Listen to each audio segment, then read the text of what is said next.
Isang nakakalungkot na kaganapan sa mga kapamilya ngayong araw dahil ang iconic na ABS-CBN Millennium Transmitter o ABS-CBN Tower ay tuluyan ng tatanggalin o gigibain.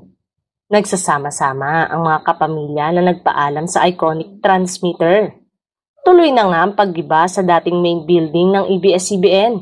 Ito ay matapos ang deal nila sa Ayala Land para sa pagbebenta ng bahagi ng ari-arian nito sa Quezon City noong February 27, 2025.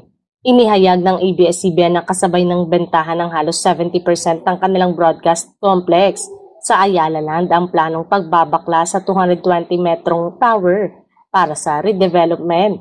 Noong March 2, 2025, isang post ni Ogie Alcacid ang nagkumpirma na farewell na sa Millennium Transmitter.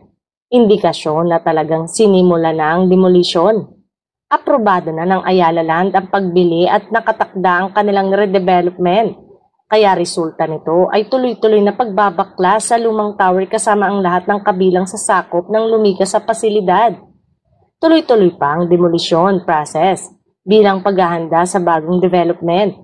Malungkot ang mga dating empleyado nila at naging bahagi ng nasabing network na nawala ng prangkisa.